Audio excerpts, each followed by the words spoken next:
निम्न में से कौन सा कथन सत्य है? पहला है लड़कियां अधिक बुद्धिमान होती है, लड़के अधिक बुद्धिमान होते हैं, बुद्धि का लिंग के साथ संबंध नहीं है, सामान्यतः लड़के लड़कियों से अधिक बुद्धिमान होते हैं।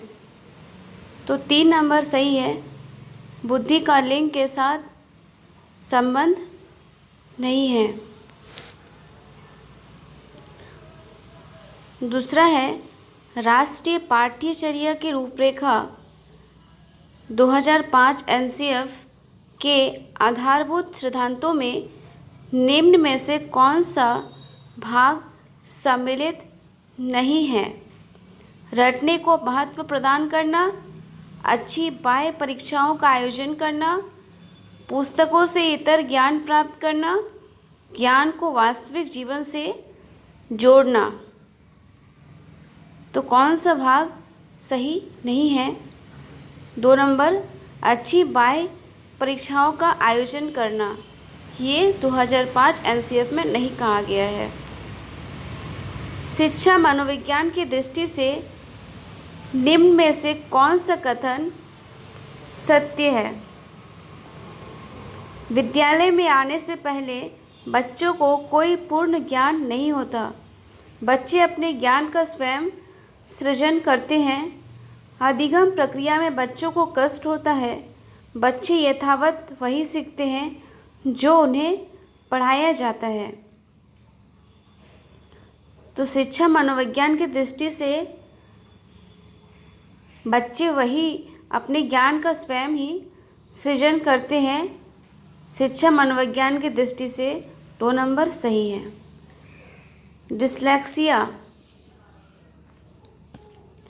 डिस्लेक्सिया का संबंध है 4था नंबर पढ़ने की अक्षमता से, मानसिक अक्षमता से, लेखन अक्षमता से, शारीरिक अक्षमता से। डिस्लेक्सिया का संबंध जो है पढ़ने की अक्षमता से है। परामर्श का उद्देश्य है बच्चे की कमियों का कारण पता लगाना, बच्चे को समझना, बच्चे को समायोजन में सहायता प्रदान करना, उपर्युक्त सभी। तो परामर्श का जो उद्देश्य है बच्चे की कमियों का कारण पता लगाना, बच्चे को समझना, बच्चे को समायोजन में सहायता करना, तीनों ही होगा यानी कि सभी होगा। 4था नंबर बच्चों में नैतिकता की स्थापना के लिए सर्वोत्तम मार्ग है। बच्चों की जो नैतिकता की स्थापना के लिए सबसे सर्वोत्तम मार्ग क्या है? शिक्षक का आदर्श रूप में व्यवहार करना, उन्हें धार्मिक पुस्तकें पढ़ाना, उनका मूल्य शिक्षा पर मूल्यांकन करना, उन्हें प्रातःकालीन सभा में उपदेश देना। तो बच्चों में नैतिकता की स्थापना के लिए सर्वोत्तम जो मार्ग है पहला होगा शिक्षक का आदर्श रूप में व्यवहार करना।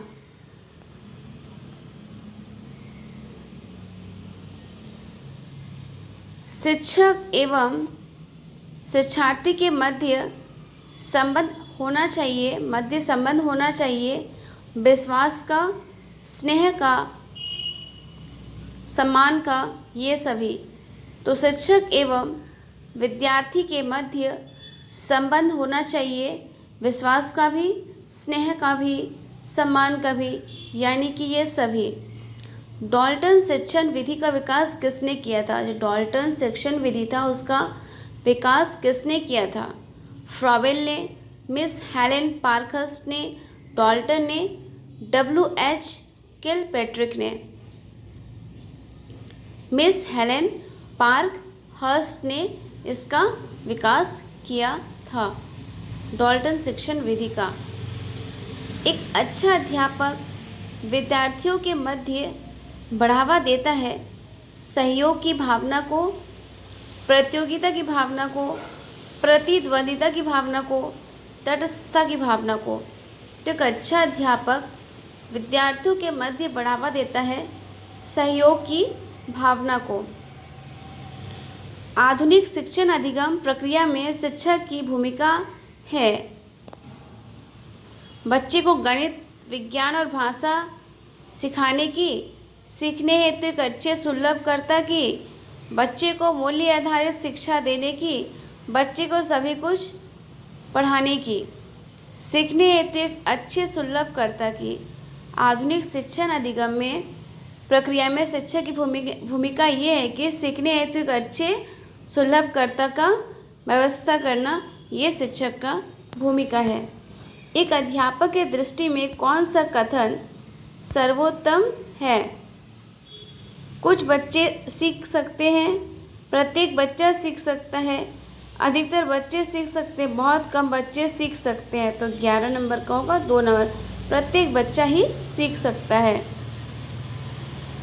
बच्चा किस प्रकार सीखता है? परिचर्चा से, पुस्तकें पढ़कर, प्रश्न पूछकर, कई प्रकार से। बच्चा जो सीखता है कई प्रकार से सीखता है।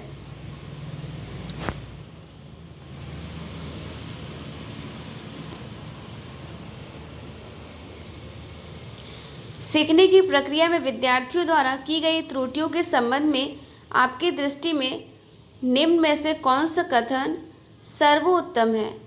त्रुटियां अधिगम प्रक्रिया का भाग है। विद्यार्थियों को कभी भी त्रुटियां नहीं करनी चाहिए। विद्यार्थियों की लापरवाही के कारण त्रुटियां होती हैं। कभी कभी विद्यार्थी त्रुटियां कर सकता है। त्रुटियां जो है अधिगम का एक भाग है। तो पहला नंबर होगा सही। 14 नंबर है, मधु गणित में कमज़ोर है। एक अच्छे अध्यापक की दृष्टि में उसके गणित में कमज़ोर होने का क्या कारण हो सकता है? उसके माता पिता अनपढ़ है, प्रायः लड़कियां गणित में कमज़ोर होती है, उसे अध्ययन में रुचि नहीं है, गणित शिक्षण की विधि त्रुटिपूर्ण है।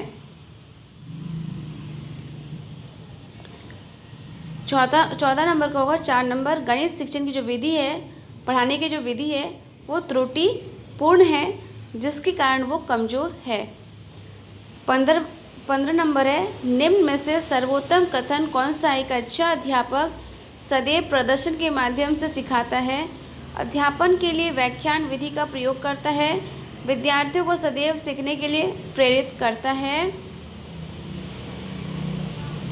विद्यार्थियों को सदैव अनुशासन में रखता है, विद्यार्थियों को सदैव सीखने के लिए प्रेरित करता है यानी सीखने के लिए।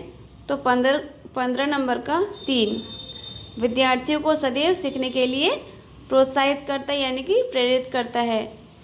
सर्वोत्तम जो कथन है अच्छा अध्यापक का, ये 3 नंबर होगा।